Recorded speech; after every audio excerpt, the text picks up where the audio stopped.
नमस्कार दोस्तों। मनुष्य को जीवन में आने वाले परिवर्तनों से घबराना नहीं चाहिए, बल्कि उन्हें यह सोचकर स्वीकार करना चाहिए कि उनके जीवन में कुछ और अच्छा होने वाला है। सबसे मुश्किल जीत खुद पर जीत होती है, लेकिन किसी को भी आपको वह महसूस कराने की इजाजत ना दें जिसके आप लायक नहीं हैं। तो चलिए कहानी शुरू करते हैं। किसी गांव रघु नाम का व्यक्ति रहता था। रघु का जन्म एक गरीब परिवार में हुआ था। रघु के परिवार में पति और उसकी पत्नी सिर्फ 2 ही सदस्य थे। कच्चे घर में वह अपना गुजारा कर रहे थे। वह गरीब आदमी पूरे दिन मजदूरी करके अपना और अपनी पत्नी का पेट पालता था। इसी तरह दोनों का जीवन चल रहा था। समय के साथ उसकी पत्नी गर्भवती हो जाती है। यह सुनकर रघु बहुत बहुत खुश होता है। वह सोचने लगता है कि अब हमारे घर में भी एक नन्हा सा पुत्र खेला करेगा। हम उसे गोद में खिलाया करेंगे। पर जो उसके और उसके परिवार के जीवन में जो होने वाला था, उससे वह बेखबर था। धीरे धीरे समय गुजरता है। अब उस गरीब के घर में वह दिन भी आ जाता है जब उसकी पत्नी एक बच्चे को जन्म देने वाली थी। उसे उसका पति एक अस्पताल में भर्ती कराता है। प्रसव का समय जब निकट आता है तो इधर वह गरीब आदमी कुछ पैसों को बंदोबस्त करने चला जाता है। फिर लौटते समय अपने होने वाले बच्चे को लेकर मन में सपने संजोने लगता है। तब तक उसके पास यमराज का बुलावा आ जाता है। उसकी एक दुर्घटना में मृत्यु हो जाती है। शहर के कुछ लोग इधर उस आदमी का अंतिम संस्कार करते हैं, तो दूसरी तरफ उसकी पत्नी अस्पताल में अपने बच्चे को जन्म दे रही होती। जब उस बेचारी को यह खबर मिलती है कि उसके पति की मृत्यु हो गई है, तो उसका कलेजा फट जाता है। उस बेचारी का दुनिया में सिर्फ उसका पति ही तो था। अब वह भी उसे छोड़कर चला गया था। अब तो वह फूट फूट कर रोने लगती है कि हे भगवान, यह तूने कैसा मेरे ऊपर दुखों का पहाड़ गिरा दिया। मेरा जो सहारा था उसे ही मुझसे छीन लिया। कम से कम इस बच्चे का तो ख्याल किया होता, जिसका अभी जन्म भी नहीं हुआ है। पैदा होने से पहले ही तुमने उसके सर से पिता का साया हटा दिया। अब कौन इस बच्चे का पालन पोषण करेगा। वह दुखियारी अस्पताल में ही अपने पति को याद करके बुरी तरह से रो रही थी। उसे समझ में नहीं आ रहा था कि संतान के आने की खुशी व्यतीत करूं या पति के जाने का दुख। शहर के कुछ लोगों ने उसे समझाया, बहन, जन्म मृत्यु सब विधाता के हाथ में होता है। इसमें मनुष्य का कोई जोर नहीं चलता। यह भी कहा जाता है कि परमात्मा जो करता है अच्छा ही करता है। इसलिए जो चला गया उसका शोक छोड़िए और यह जो आया है उसके बारे में सोचिए। इधर कई तरीकों से लोग उस गरीब महिला को समझाते हैं। कुछ ही देर में उसने एक सुंदर से पुत्र को जन्म दिया। बेटे को देखकर उसका कुछ दुख हल्का होता है। वह सोचती है कि अब मैं इस पुत्र को पाल पोस कर बड़ा करूंगी, यही मेरा सहारा बनेगा। अब वह अपने बच्चे को लेकर अपने घर आ जाती है। गांव के कुछ लोगों ने उस महिला की कुछ दिन तक मदद करी, लेकिन कौन हमेशा मदद करता है। जब कुछ दिन बीते तो मददगार भी पीछे हट गए। अब वह अपने बच्चे को लेकर बिल्कुल अकेली पड़ गई। वह समझ गई थी कि दूसरों की मदद से कितने दिन तक जीवन जिया जा सकता है। यदि हमें जीना है और इस बच्चे को पालना है तो खुद जिम्मेदारी उठाना होगी, खुद कोई काम करना पड़ेगा। इस प्रकार वह महिला दूसरों के घरों में अपने लिए साफ सफाई का काम तलाश लेती है। काम करके जो पैसे मिलते थे उनसे वह अपना और अपने बच्चे का पेट पालने लगी। समय के साथ धीरे धीरे उसका पुत्र बड़ा होने लगता है। जब वह बालक 5 वर्ष का हो जाता है तो उसकी माँ उसे पढ़ाने के लिए गांव के सरकारी स्कूल में उसका दाखिला करा देती है। उसने सोचा कि मैं अपने बच्चे को पढ़ा लिखा कर इस काबिल बना दूंगी कि उसे कभी किसी के आगे हाथ ना फैलाने पड़े। अब इस प्रकार वह महिला मेहनत मजदूरी करके अपने बच्चे को पढ़ाने लगती है। बच्चा भी ठीक से समझता था कि उसके घर में केवल माँ ही है। परिवार का खर्च चलाने वाला उसका पिता उसके जन्म से पहले ही चला गया है, इसलिए वह पढ़ाई भी खूब मन लगाकर करता था। धीरे धीरे बच्चे की उम्र 14 वर्ष की हो जाती है। एक दिन की बात है, वह महिला बहुत बीमार पड़ जाती है। उसने सोचा कोई छोटी मोटी बीमारी होगी, इसीलिए कभी उस पर ध्यान नहीं दिया। लेकिन उसकी हालत दिन पर दिन खराब होती चली गई। बीमार होने की वजह से वह काम पर भी नहीं जा पाती थी। घर में इतने पैसे भी नहीं थे कि कहीं अपना ठीक से इलाज करा लेती। माँ को अत्यंत बीमार देखकर बेटे को बहुत चिंता होती है। वह बालक कहता है, माँ तुम चिंता मत करो, मैं तुम्हारे लिए अभी डॉक्टर के पास से दवाई लेकर आता हूं, तुम उसे खा लेना, फिर तुम जल्दी ही ठीक हो जाओगी। अपने बेटे की बात सुनकर मां की आंखें भर आती हैं। वह कहने लगी, बेटा, अब तुम्हें कहीं जाने की जरूरत नहीं है। मेरा भी अब समय आ गया है। मैं तुम्हारे पिता के पास जाना चाहती हूं, लेकिन जाने से ख्याल नहीं करते। तुम हमेशा अपना नाम कमाना बेटा, हमेशा स्वाभिमानी बनकर जीना। कभी किसी के आगे अपने हाथ मत फैलाना, किसी से याचना मत करना। लड़के ने कहा, मां, तुम घबराओ नहीं, मैं तुम्हारे लिए अभी दवाई लेकर आता हूं। और इतना कहकर लड़का मां से रुपए लेकर दवा लेने चला जाता है। बेटे के जाते ही इधर उस गरीब महिला के प्राण निकल जाते हैं। जब गांव वालों को पता चलता है तो सब लोग इकट्ठे होकर उस महिला का उसके बेटे के हाथों अंतिम संस्कार कराते हैं। अब तो वह बालक बिल्कुल अकेला हो गया था। किस्मत भी क्या खेल दिखाती है, जब जरूरत होती है अपनों की, तब अकेलेपन की रात में जगाती है। बिना माता पिता का बेटा, उम्र भी ज्यादा नहीं थी। आखिर जाए तो कहां जाए, करें तो क्या करें। दूर के जो रिश्तेदार थे उन्होंने भी उस बालक पर ध्यान नहीं दिया। आखिर वह गरीब जो था, लेकिन वह बच्चा अकेले ही अपने जीवन की राह पर चल देता है। उसने कभी हार नहीं मानी। जो पैसे मां छोड़ गई थी, कुछ दिन तक उन पैसों से अपना गुजारा चलाता रहा।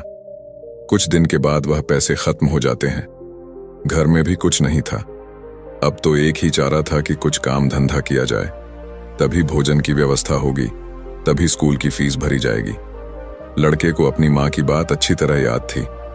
उसकी मां ने कहा था कि बेटा, कितना भी बुरा वक्त आ जाए, पर किसी के आगे हाथ मत फैलाना, मेहनत करके ही अपना जीवन यापन करना। लड़के को अपनी मां की यह बात अच्छी तरह याद थी, इसीलिए वह कभी किसी के आगे भीख नहीं मांगता था। स्कूल से आने के बाद वह किसी के खेतों में काम करने चला जाता, कभी किसी की चाय की दुकान पर काम कर लेता, और वहां से कुछ पैसे मिलते तो अपने स्कूल की फीस भर देता था और अपने खाने पीने की सामग्री खरीद लाता था। इस प्रकार छोटी सी आयु में वह बच्चा पढ़ाई भी करता था और मजदूरी भी करता था। धीरे धीरे कुछ साल ऐसे ही निकल जाते हैं। बच्चा अब अपने गांव से निकलकर कस्बे में पढ़ने लगता है। तब उसकी कॉपी किताबों का, स्कूल की फीस का खर्चा बढ़ जाता है, लेकिन उस बालक ने हिम्मत नहीं हारी। रोजाना स्कूल जाता था। वह जो भी कमाता था उसकी सारी कमाई पढ़ने लिखने में ही लग जाती थी, और जो कुछ थोड़ा बहुत बचता था उससे अपना पेट भर लेता था। अगर वह कहीं कोई स्थायी काम करता तो उसकी पढ़ाई छूट जाती थी, और पढ़ाई करता तो पेट भरने के लिए भी कुछ नहीं था। इसलिए साथ ही साथ वह दोनों काम करता था। स्कूल से आकर वह इधर काम करने चला जाता था। एक दिन की बात है, वह बच्चा स्कूल से पढ़कर घर वापस लौटा, फिर उसके बाद काम की तलाश में चला गया, लेकिन उस दिन उसे कोई काम नहीं मिला। पूरा दिन निकल गया। हारा थका शाम को घर आकर सो गया। आज कुछ काम नहीं मिला तो खाना कहां से खाता। जो पैसे थे उनसे वह पहले ही स्कूल की फीस भर चुका था। उसकी स्थिति तो यह थी कि रोज कमाया, रोज खाया। जब उस दिन उसे कोई काम नहीं मिला तो बेचारे को भूखे पेट रहना पड़ा। केवल पानी पीकर सो गए। अब सुबह भूखा ही स्कूल चला जाता है, और स्कूल की छुट्टी के बाद जब घर आता है तो फिर किसी काम की तलाश में निकल पड़ता है। सोचता है कल नहीं मिला, लेकिन आज मुझे कोई ना कोई काम जरूर मिल जाएगा। लेकिन दुर्भाग्य ने उसका पीछा नहीं छोड़ा। उस दिन भी उसे कोई काम नहीं मिला। आज उसे फिर भूखा पेट सोना पड़ा। भूख अब उसे ज्यादा परेशान कर रही थी। तो एक बार को उसके दिमाग में आता है कि भूखे पेट तो पड़ा भी नहीं जाता, अब तो मैं किसी से कुछ मांग कर खा लेता हूं। पर मां ने मरते वक्त उससे कहा था कि बेटा, कभी भीख मांग कर मत खाना, हमेशा कमा कर खाना। लड़का भी बड़ा स्वाभिमानी था। किसी से मांगने की उसकी हिम्मत नहीं हुई। सोचता था चाहे कुछ भी हो जाए, पर भीख मांग करके नहीं खाऊंगा। अगर मैंने भीख मांगना शुरू कर दिया तो लोग बैठकर सोचने लगता है कि अगर इस समय मुझे भोजन नहीं मिला तो मेरे प्राण निकल जाएंगे। मुझे कुछ ना कुछ तो करना ही पड़ेगा। अब एक बार फिर से उसके मन में भीख मांगने का विचार आता है, लेकिन उसकी अंतरात्मा फिर कर देती है कि तू गरीब है, भिखारी नहीं भीख मांगेगा तो फिर भीख मांगने की आदत पड़ जाएगी और तू भिखारी बन जाएगा। काफी देर तक लड़का इन्हीं प्रश्नों में उलझा रहता है। फिर उसके दिमाग में आया कि भीख मांगना अलग बात है और मदद मांगना अलग बात है। मैं किसी से भीख नहीं मांगूंगा, पर मदद तो मांग सकता हूं। भीख मांगना तो वह है जो मांगकर फिर लौटाया नहीं जाता, पर मदद मांगना वह है जो आप कभी भी लौटा सकते हो। लड़के ने सोचा कि मैं आज किसी से मदद मांग लेता हूं, जब मुझे काम मिल जाएगा तो मैं लौटा दूंगा। अब लड़का वहां से चलता है तो उसे गांव के बाहर एक बड़ा सा घर दिखाई देता है। लड़का उस द्वार पर जाकर द्वार को खटखटा है। तब घर के अंदर से एक महिला निकलती है। महिला ने द्वार पर देखा कि एक 15 वर्ष का बड़ा ही उदास सा मासूम सा लड़का खड़ा है। पहले तो वह महिला उस लड़के से पूछती है कि बेटा, तुमने दरवाजा क्यों बजाया, क्या कुछ काम है? लड़का दोनों हाथ जोड़कर कहता है, माँ जी, मैंने दोपहर के समय आपको तकलीफ दी, इसके लिए क्षमा चाहता हूं। तब वह महिला पूछती है, बेटा, क्या तुम्हें कुछ चाहिए? मैं तुम्हारी क्या मदद कर सकती हूं? वह महिला भी एक बच्चे की मां थी, इसलिए ममता का भाव उसके शब्दों में था। उस महिला के पूछने पर एक बार तो लड़के के मन में यह आया कि चलो, इन माँ जी से मैं कह ही देता हूं कि मैं 2-3 दिन से भूखा हूं और भोजन ना मिलने के कारण बहुत परेशान हूं। लेकिन उसके स्वाभिमान ने उसे रोक लिया और वह भोजन की जगह पानी मांग बैठा। कहने लगा, माँ जी, मुझे बहुत जोर की प्यास लगी थी, इसीलिए दरवाजा खटखटाया था, क्या एक गिलास पानी मिल सकता है? लेकिन वह महिला बहुत समझदार थी। उसने जब लड़के को देखा तो वह समझ गई कि बालक बहुत भूखा है। वह कहती है, बेटा, तुम थोड़ी देर रुको, मैं तुम्हारे लिए पानी लेकर आती हूं। वह महिला घर के अंदर जाती है और अपनी रसोई से एक गिलास दूध और कुछ लड्डू लेकर द्वार पर आती है और दूध से भरा गिलास उस लड़के को दे देती है। लड़के ने जब गिलास पकड़ा तो उसमें दूध था। दूध को देखकर लड़का खुश हो जाता है। लड़का मन ही मन उस मां को दुआएं देने लगता है। महिला ने उसे पहले लड्डू खाने को दिए और कहा, बेटा, दूध गर्म है, तुम पहले लड्डू खा लो, जब दूध ठंडा हो जाए तब पी लेना। लड़का जब उस महिला को देखता है तो उसे ऐसा लगता है जैसे उसकी ही मां उसे यह दूध पीने को दे रही है। मन ही मन सोचता है, कितनी अच्छी मां है, मैंने एक गिलास पानी मांगा था और यह दूध ले आई। उसने समझ लिया कि मैं भूखा हूं। लड़का आराम से बैठकर लड्डू खाता है और दूध पीता है। तब वह महिला कहती है, बेटा, क्या तुम्हें और कुछ चाहिए? लड़का सोचने लगता है कि इस दूध के बदले में मैं इस माता को क्या दे सकता हूं, मेरे पास तो कुछ भी नहीं है। दूध पीने के बाद लड़का कहता, माँ जी, मैंने आपसे पानी मांगा और आपने मुझे दूध पिलाया, इसके बदले में मैं आपको क्या दे सकता हूं? महिला ने कहा, बेटे, मैंने तुम्हें दूध इसलिए नहीं पिलाया है ताकि तुमसे बदले में कुछ ले सकूं। महिला कहने लगी, बेटा, तुम्हारा चेहरा देखकर लग रहा था कि तुम बहुत भूखे हो, तो मैंने सोचा कि पानी की जगह दूध ही पिला देती हूं, इसलिए मैं तुम्हारे लिए दूध ले आई। लड़के ने फिर कहा, नहीं माँ जी, आप इसके बदले में मुझसे जरूर कुछ मांगिए, मैं आपको अपनी हैसियत के हिसाब से कुछ जरूर दूंगा। लड़के की बात सुनकर महिला सोचती है, यह लड़का बड़ा स्वाभिमानी है। वह लड़का बार बार उससे मांगने की बात करता है, तो वह महिला उसका मन रखने के लिए कह देती है कि बेटा, मैंने यह दूध पिलाकर तुम पर कोई एहसान नहीं किया है, फिर भी यदि तुम मुझे कुछ देना चाहते हो तो तुम मुझे एक वचन दो कि जिस प्रकार आज बच्चे को स्कूल छोड़ने जाती है, तो उसने देखा कि स्कूल में वह लड़का भी पढ़ रहा था। वह महिला उस लड़के को पहचान लेती है। उसने स्कूल के शिक्षक जी से जाकर पूछा कि वह बालक कौन है, तो शिक्षक जी ने उसे बताया कि उस बालक का नाम महेश है और वह बिना माता पिता का बेटा है। छोटी सी आयु में ही उसके दोनों माता पिता गुजर गए थे। यह जानकर उस महिला को बड़ा दुख होता है। सोचती है, जब इसके माँ बाप नहीं है तो फिर इसकी पढ़ाई का खर्च कौन उठाता है। तब स्कूल के बड़े शिक्षक बताते हैं, बहन जी, महेश बहुत ही अच्छा बच्चा है, वह अपनी पढ़ाई का खर्च खुद उठाता है और पढ़ने में भी बड़ा तेज है। वह मेहनत मजदूरी करता है और तब जाकर स्कूल की फीस भरता है। जब कभी वह स्कूल नहीं आता है और अपनी फीस भी समय पर नहीं दे पाता है तो हम लोग उस पर ज्यादा दबाव नहीं बनाते। जब उस महिला को महेश की स्थिति का पता चलता है तो वह करुणा से भर जाती है। उसका मन करता है कि मैं उस बालक की कुछ मदद करूं जिसका कोई नहीं होता। ऐसे ही लोगों की मदद तो करनी चाहिए, तभी भगवान प्रसन्न होते हैं। जिसका कोई नहीं है वह भगवान का है, और जरूरतमंद की मदद करने का अर्थ है कि आपने भगवान को प्रसन्न कर दिया।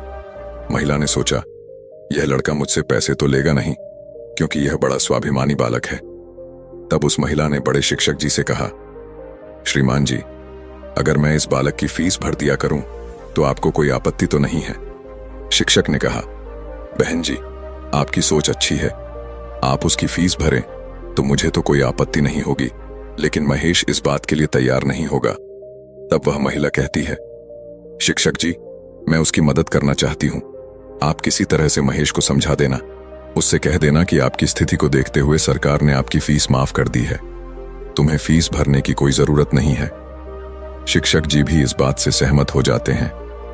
वह महिला महेश की पूरे वर्ष की फीस भर के अपने घर चली जाती है। इस तरह वह हर वर्ष उसके पूरे साल की फीस जमा कर दिया करती थी, ताकि महेश सिर्फ मन लगाकर पढ़ सके। अब तो महेश पूरा मन लगाकर पढ़ता था और अपने खाने पीने के लिए किसी दुकान पर काम कर लेता था। दोस्तों, डूबते को तिनके का सहारा ही बहुत होता है। उस महिला के थोड़े से प्रयास से महेश की अच्छी खासी मदद हो गई। वह अब खूब मन लगा करके पढ़ता था। इसी तरह कुछ वर्ष और बीत गए। अब आगे की पढ़ाई करने के लिए महेश को शहर में जाना पड़ा। सोचा, शहर में रहकर मैं कोई छोटी मोटी नौकरी कर लूंगा और अपनी पढ़ाई भी करता रहूंगा। इस बात का पता उस महिला को तब चलता है जब वह उसकी फीस लेने के लिए स्कूल में जाती है। वह महिला जब महेश की फीस जमा करती है तो शिक्षक जी बताते हैं, बहन जी, महेश तो आगे की पढ़ाई करने शहर चला गया है, अब आपको उसकी फीस जमा करने की कोई जरूरत नहीं है। उस महिला ने जब यह सुना तो सोचने लगी, कोई बात नहीं, भगवान ने मुझे उसकी मदद करने का इतना ही समय दिया होगा। हे भगवान, उस बालक पर दया दृष्टि बनाए रखना, वह जहां भी रहे खुश रहे।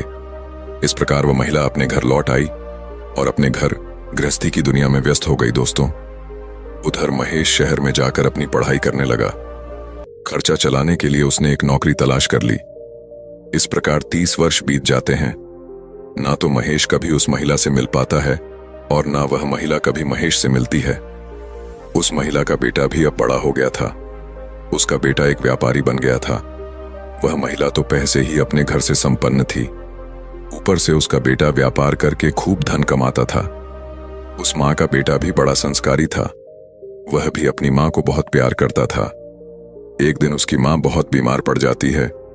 शाम को जब उसका बेटा घर आता है तो वह अपनी माँ की हालत को देखकर बेचैन हो जाता है। वह अपनी माँ को अस्पताल में भर्ती कराता है। जांच में पता चलता है कि उसकी माँ को कैंसर है। वह लड़का डॉक्टर से कहता है, डॉक्टर साहब, आप मेरी माँ का अच्छे से इलाज कीजिए, पैसों की बिल्कुल चिंता मत करना। तब डॉक्टर कहते हैं, भाई, तुम्हारी माँ को कैंसर की बीमारी है और कैंसर का इलाज बहुत महंगा होता है। छोटे मोटे अस्पतालों में इसका इलाज भी नहीं होता है। इसके लिए तुम्हें किसी बड़े शहर में जाकर किसी बड़े अस्पताल में इसका इलाज कराना होगा, और बड़े अस्पताल का मतलब है कि खर्चा भी बहुत अधिक होगा। बेटे ने कहा, डॉक्टर साहब, मैं अपनी माँ को ठीक करने के लिए कुछ भी कर सकता हूँ। आप मुझे बस कोई रास्ता बताइए, मैं अपनी माँ का इलाज कहाँ करा सकता हूँ। तब डॉक्टर उसे बड़े शहर जाने की सलाह देते हैं। डॉक्टर बोले, बड़े शहर में कैंसर का अस्पताल है, यदि वहां का इलाज तुमने पूरा करा लिया तो तुम्हारी माँ इस रोग से बच सकती है, नहीं तो तुम्हारी माँ के प्राण संकट में पड़ सकते हैं। यह सुनकर लड़का घबरा जाता है। वह डॉक्टर साहब से बड़े शहर वाले डॉक्टर साहब का नंबर और पता लेकर अपनी माँ को बड़े शहर ले जाता है। उसकी माँ तो उसे बहुत मना करती रही कि बेटा, तुम मुझे कहाँ ले जाओगे, इतना पैसा कहाँ है हमारे पास, बड़े शहर में अच्छा इलाज कराने के लिए हमारे पास पर्याप्त पैसा नहीं है, यहीं से डॉक्टर साहब से दवा ले लेते हैं, धीरे धीरे मैं सही हो जाऊंगी, तुम परेशान मत हो। तब लड़का बोला, माँ, इस दुनिया में एक तुम ही तो हो, जिसके होने से मुझे कभी अकेलापन महसूस नहीं होता, कभी मुझे किसी बात की चिंता नहीं होती। इसीलिए कुछ भी हो जाए, मैं तुम्हें इस बीमारी से मरने नहीं दूंगा। धन का क्या है, खत्म हो गया तो फिर कमा लेंगे, लेकिन माँ तो फिर नहीं मिल सकती। इस प्रकार लड़का अपनी माँ को बड़े शहर लेकर जाता है। जिस डॉक्टर से उसकी माँ का इलाज होना था, वह डॉक्टर साहब उस समय अस्पताल में नहीं थे। वह किसी मरीज को देखने के लिए विदेश गए थे। अस्पताल के कर्मचारी ने बताया कि डॉक्टर साहब कल आएंगे, तब तक आप अपनी माँ को अस्पताल में भर्ती करा दो। लड़के ने बिना देर किए अपनी माँ को भर्ती करा दिया और डॉक्टर साहब के आने का इंतजार करने लगता है। अगले दिन जब डॉक्टर साहब आते हैं तो वह लड़का अपनी माँ की हालत डॉक्टर साहब को बताता है। डॉक्टर साहब ने भरोसा दिया कि जांच के आधार पर मैं कह सकता हूं कि तुम्हारी माँ ठीक हो जाएगी, मगर इनका इलाज काफी लंबा चलेगा। लड़के ने कहा, डॉक्टर साहब कुछ भी हो जाए, मैं अपनी माँ को ठीक कराकर ही घर ले जाना चाहता हूं, चाहे इसके लिए मुझे अपना सब कुछ बेचना पड़े, कितने ही दिन मुझे यहां रुकना पड़े। इस प्रकार वहां के डॉक्टर ने उस माँ का इलाज शुरू कर दिया। अगर छोटे शहर की बात होती तो खर्चा कुछ कम हो जाता, लेकिन वहां का खर्चा तो बहुत लंबा था। फिर भी उस लड़के ने हिम्मत नहीं हारी। दोस्तों, माँ से अनमोल संसार में कुछ भी नहीं है। डॉक्टर साहब जो दवाइयां लिखते थे वह दवाइयां बहुत महंगी आती थीं। लड़का अपनी माँ के लिए महंगी से महंगी दवाइयां लेकर आता था। उधर उसका जो व्यापार था वह अपनी माँ की देखरेख के कारण उसमें भी समय नहीं दे पाया, तो वह भी ठंडा पड़ गया। कई दिन तक इलाज होता रहा। धीरे धीरे माँ की हालत में सुधार होने लगा। बेटे के पास जो जमा पूंजी थी वह खत्म होने लगी। इधर माँ को जब पता चलता है कि बेटे के पास अब पैसे नहीं रहे तो माँ कहती हैं, बेटा तुम इतनी महंगी दवाइयां क्यों ले रहे हो? कहां से डॉक्टर साहब की फीस भरोगे? कहां से दवाइयों का खर्च उठाओगे? तुम्हारा व्यापार भी बंद हो गया है। तब बेटा कहता है, माँ तुम चिंता मत करो, मैं तुम्हारा इलाज, अपना मकान, दुकान सब कुछ बेचकर कराऊंगा। माँ भी बेटे की जिद के आगे बेबस हो जाती है। वह लड़का अपनी माँ का इलाज निरंतर जारी रखता है और धीरे धीरे 1 महीना बीत जाता है। वहां पर एक बात बड़ी ही विचित्र थी। उस अस्पताल का जो सबसे बड़ा डॉक्टर था, वह जब उस लड़के की माँ से मिलने आता था तो काफी देर उस माँ के पास बैठकर बातें किया करता था। यह देखकर माँ को भी बड़ा अच्छा लगता था और वह सोचती थी कि अजीब डॉक्टर है, इतना बड़ा डॉक्टर होकर भी जिसके पास बिल्कुल भी फुर्सत नहीं है, वह मुझसे बात करने के लिए इतना समय कैसे निकाल लेता है। दोस्तों, इस प्रकार कई दिन बीत जाते हैं। एक दिन वह लड़का डॉक्टर के पास जाता है और डॉक्टर साहब से पूछता है कि डॉक्टर साहब अभी मेरी माँ का इलाज कितने दिन और चलेगा? डॉक्टर साहब उसे सारी बात बताते हैं कि भाई आप चिंता मत करो, आपकी माँ पूरी तरह से स्वस्थ हो चुकी है। मैं भी संतुष्टि के लिए एक बार जांच और करा लेता हूँ। उस जांच की रिपोर्ट आ जाने दो, फिर तुम अब अपनी माँ को घर ले जा सकते हो। अब तो उस माँ का बेटा रिपोर्ट आने का इंतजार करने लगता है। 2 दिन के बाद रिपोर्ट आ जाती है। जब रिपोर्ट आती है तो लड़का फिर डॉक्टर से मिलने जाता है और पूछता है, डॉक्टर साहब क्या मेरी माँ ठीक हो गई? कोई खतरे वाली बात तो नहीं है? तब डॉक्टर साहब कहते हैं, भाई चिंता मत करो, रिपोर्ट अच्छी आई है, तुम्हारी माँ पूरी तरह से ठीक हो गई है, अब आप इन्हें अपने घर ले जा सकते हो। डॉक्टर की बात सुनकर बेटा खुश हो जाता है और डॉक्टर साहब को बहुत धन्यवाद देता है। लड़का अपनी माँ के पास जाता है और सोचता है कि भगवान का लाख लाख धन्यवाद कि मेरी माँ बच गई, मेरी मेहनत सफल हो गई। यही बात वह अपनी माँ को बताने के लिए जाता है और माँ से कहता है कि माँ आप अब पूरी तरह से ठीक हो गई हो, अब हम जल्द ही अपने घर जाने वाले हैं। यह बात सुनकर माँ भी बड़ी खुश हो जाती है, लेकिन अगले ही पल वह यह सोचकर उदास हो जाती है कि मैं तो ठीक हो गई हूं, लेकिन इस अस्पताल का जो बिल होगा वह लाखों में होगा। कैसे मेरा बेटा चुका पाएगा? इतनी मोटी रकम की व्यवस्था वह कहां से करेगा? उसके पास जो जमा पूंजी थी वह तो सब इलाज में खर्च हो गई। माँ को उदास देखकर बेटा समझाता है, माँ तुम क्यों उदास होती हो? मैं अपना सब कुछ बेचकर आपके इलाज का बिल चुका दूंगा, घर मकान तो बाद में भी बना लूंगा। इसीलिए माँ तुम्हें इन बातों की चिंता करने की कोई जरूरत नहीं है। बेटा अपनी माँ को बहुत समझाता है, मगर माँ तो माँ होती है, उसका अपने बेटे के लिए चिंता करना स्वाभाविक था। माँ सोचने लगती है कि मेरा बेटा यदि सब कुछ बेच देगा तो फिर वह आगे अपना जीवन कैसे चलाएगा, इसके भविष्य का क्या होगा। वो माँ रात भर यही सोचती रही। चिंता करते करते माँ और बेटा दोनों की रात निकल गई। जब अगला दिन होता है और उसकी माँ की छुट्टी का समय होता है तो अस्पताल का एक कर्मचारी एक लिफाफा लेकर माँ बेटे के पास आता है और उस महिला के बेटे से कहता है कि डॉक्टर साहब ने आपके लिए यह बिल का लिफाफा भेजा है, आप इस बिल को ठीक से देख लो और इस बिल को चुकाकर आप अपनी माँ को अपने घर ले जाओ। बिल का लिफाफा देकर वह अस्पताल का कर्मचारी तो चला गया। अब वह लड़का उस बिल के लिफाफे को हाथों में लिए हुए सोचता है कि पता नहीं कितना बिल आया होगा। बेटे को चिंता में देखकर माँ भी परेशान हो जाती। माँ एकदम से बेटे के हाथ से वह बिल का कागज छीन लेती है। माँ उस बिल को खोल कर देखती है। उधर अस्पताल के जो सबसे बड़े डॉक्टर थे वह भी उस समय वहीं पर पहुंच जाते हैं। इधर माँ ने जब उस लिफाफे को खोलकर देखा तो उसमें एक छोटी सी पर्ची रखी हुई थी।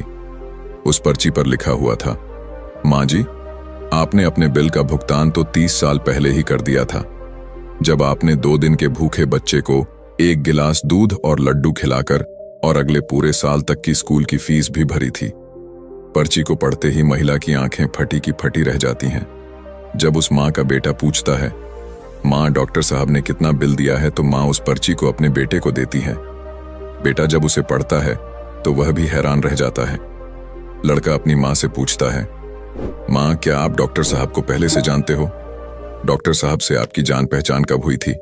तब माँ कहती है, बेटा मैं इन्हें पहले से नहीं जानती हूं, अभी पता चला है। बेटे ने पूछा, फिर इसमें 30 साल पहले की घटना क्यों लिखी है? तब माँ कहती है, बेटा 30 साल पहले जब तुम बहुत छोटे थे तब तुम्हारी उम्र का एक छोटा सा लड़का भरी दोपहरी में हमारे घर के द्वार पर आया था। वह भूखा प्यासा था। उसने मुझसे 1 गिलास पानी मांगा था। मैंने बच्चे को देखा तो मैं समझ गई कि वह भूखा है, इसीलिए दूध और लड्डू लाकर मैंने उसे खाने को दे दिए। वह कई दिनों से भूखा था। उसने दूध तो पी लिया, पर वह मुझसे कहने लगा कि माँ तुम्हारा यह ऋण मैं कैसे चुका पाऊंगा। तो मैंने उसका मन समझाने के लिए कह दिया था कि जब तुम बड़े हो जाओ, मदद करने लायक हो जाओ, तो तुम भी किसी जरूरतमंद की मदद कर देना। मुझे क्या पता था कि वही लड़का जिसे मैंने 1 गिलास दूध पिलाया था वह 30 साल बाद इतना बड़ा डॉक्टर बनकर मेरी मदद करेगा। लोग तो आज लेकर कल को भूल जाते हैं, लेकिन उस बच्चे ने मेरा वह वचन अभी तक याद रखा है। मैं इस बात को सोचकर बड़ी हैरान हूं कि डॉक्टर साहब ही वह बच्चा है। इधर माँ बेटे आपस में बातचीत कर रहे थे, उधर वह डॉक्टर साहब उनके पीछे खड़े होकर उनकी बातें सुन रहे थे। उनकी आंखों में आंसू थे और बचपन का वह समय उन्हें याद आ गया जब वह भूखे प्यास से उस माँ के द्वार पर पहुंचे थे। डॉक्टर साहब आगे बढ़कर उस माँ को प्रणाम करते हैं और माता जी के पास बैठ जाते हैं। कहते हैं, माँ आपके कहे हुए शब्द आज भी मेरे कानों में गूंजते हैं। मैंने आपके उन्हीं शब्दों को अपना संस्कार बनाया। मैंने अपनी जिंदगी में बहुत दुख देखा है, लेकिन कभी हिम्मत नहीं हारी। मैं आपका बहुत बड़ा कर्जदार हूं। यदि आप मेरे स्कूल की फीस नहीं भरती तो आज मैं इतना बड़ा डॉक्टर नहीं बना पाता। माँ यह आपकी ही देन है। मैंने तो आपको उसी दिन अपनी माँ मान लिया था जिस दिन आपने ममता भरी छाव में बैठाकर मुंह भूखे को दूध पिलाया था। इतना कहने के बाद डॉक्टर साहब वह सारे पैसे लौटा देते हैं जो माँ की दवाई में खर्च हुए थे और बूढ़ी माँ के चरणों में अपना सर रख देता है। वह माँ डॉक्टर साहब को उठाकर अपने सीने से लगा लेती है।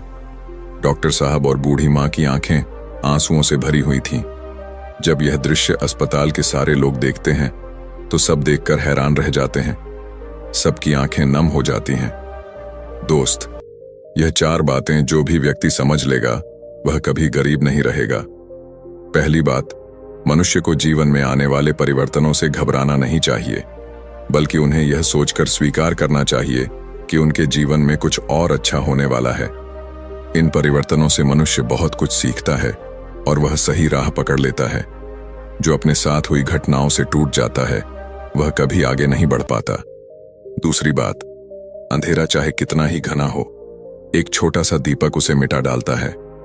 उसी तरह अगर जीवन में कुछ अंधेरा आ जाए तो ज्ञान रूप दीपक से अंधेरे को मिटाकर सही रास्ता ढूंढा जा सकता है। ज्ञान वह निधि है जो रंग से राजा बना देती है, भटके को सही मार्ग दिखा देती है। तीसरी बात, आप दूसरों का भला कीजिए, दूसरों पर दया करिए, तुम्हारा भला अपने आप होता चला जाएगा। आपको अपने जीवन में अगर किसी की मदद करने का सौभाग्य मिले तो जरूर करना। कहते हैं, डूबते को तिनके का सहारा बहुत होता है। आपकी छोटी सी मदद से किसी का जीवन ही बदल सकता है। आपका छोटा सा योगदान किसी के लिए वरदान भी हो सकता है। मुसीबत में पड़े तो घबराना मत। जब एक रास्ता बंद होता है तो 100 खुल जाते हैं। जीवन में निखार तभी आता है जब मनुष्य दुख और मुसीबत की भट्टी में तपता है। कष्ट सहन करने के बाद ही मनुष्य को अनुभव मिलता है और यह अनुभव बहुत काम आता है। चौथी बात, मनुष्य के दिन चाहे कैसे भी हो, चाहे कितनी भी कठिनाइयां उसके जीवन में आए, परंतु उसे कभी भीख मांगकर खाना नहीं चाहिए। भीख मांगकर खाने वाला अपनी ही नजरों में गिर जाता है, और जब वह भीख मांगकर खाता है तो उसकी आदत हो जाती है बिना मेहनत किए खाने की। इसलिए मनुष्य को हमेशा मेहनत करके ही खाना चाहिए, तभी मनुष्य सफल और आत्मनिर्भर बनता है। किसी को मदद की जरूरत हो तो आप सबसे पहले उसकी मदद करें, लेकिन अगर आपको मदद की जरूरत हो तो आपको किसी से मदद मांगने की जरूरत ना हो। आप खुद ही अपनी मदद करने की काबिलियत रखें। आत्मसम्मान आपकी आवाज है, इसे बुलंद रखें। दूसरों पर ध्यान देने से बेहतर है खुद में रहो, खुद को समझो और आगे बढ़ो। आत्मसम्मान एक ऐसा कवच है जिसे कोई आपसे छीन नहीं सकता। जो कोई खुद से प्यार नहीं कर सकता, वह किसी और से भी प्यार करने के लायक नहीं। उसकी इज्जत कभी मत करो। जो आपकी इज्जत कदर ना करे, उसे अहंकार मत समझना, उसे आत्मसम्मान कहते हैं। अगर आप चाहते हो दुनिया आपकी इज्जत करे, तो सबसे पहले आपको अपनी इज्जत करनी होगी। अगर कोई आपका अपमान करे तो उसका भी शुक्रिया अदा करें, क्योंकि वह इंसान आपको आपकी जिंदगी की सच्चाई बता रहा है। ज्यादातर लोग उन चीजों की कदर नहीं करते जो उन्हें आसानी से मिली हो, लेकिन खो देने के बाद पछताते हैं। तो दोस्तों, कैसी लगी आपको यह कहानी? आप हमें कमेंट सेक्शन में जरूर बताना, और अच्छी लगी हो तो इस चैनल को सब्सक्राइब जरूर कर लेना। तो चलिए मिलते हैं ऐसी ही कोई नई कहानी। धन्यवाद ही।